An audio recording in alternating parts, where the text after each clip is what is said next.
forced out by a tiny handful of people. Johnson said a letter from the committee made it clear that they were going to, quote, use the proceedings against me to drive me out of Parliament. Johnson's resignation automatically sets in motion a by-election for his seat, but he didn't close the door entirely on political life.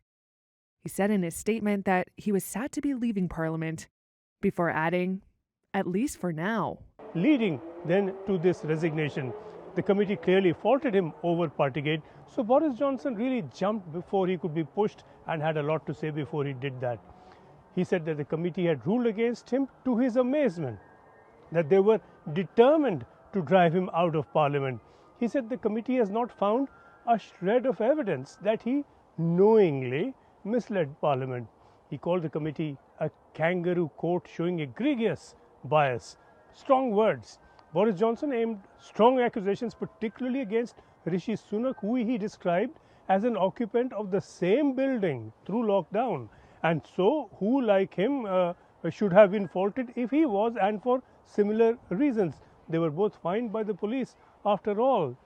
This then is a question and an argument hanging over Rishi Sunak that no doubt others will pick up. And he said in another clear attack on Rishi Sunak, while Sunak was in the US, that Britain has passively abandoned a free trade deal with the US. He also accused the Rishi Sunak government of preparing silently to undo Brexit.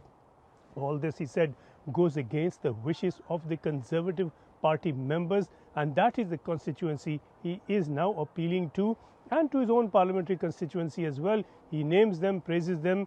He says he's being forced out of Parliament by a tiny handful of people, and he is suggesting that the wider body of people, and particularly the Conservative Party members, will want him back, and that he will be more than prepared to work with them. This now is a question about his future relative to that of Rishi Sunak, and that has been an overhanging question for some time now, and this will be a sword continuing to hang over Rishi Sunak's head. Boris Johnson has not gone away. Everyone knows that he has very strong following in the party among the members, and this resignation could even do something to strengthen that support. Former British Prime Minister Boris Johnson is quitting as a Member of Parliament immediately. In a statement on Friday, he said, I am being forced out by a tiny handful of people. Johnson had been fighting for his political life. Hasta la vista, baby. Thank you. His premiership had been cut short last year, partly by anger within his own party and across the country over COVID rule-breaking lockdown parties in his Downing Street office and home. And I want you to know how sad I am to be giving up the best job in the world. But them's the breaks. A parliamentary inquiry was investigating whether he misled the House of Commons when he said all COVID-19 rules were followed.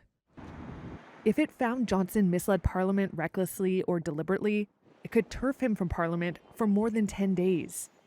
That could have sparked an election for his seat.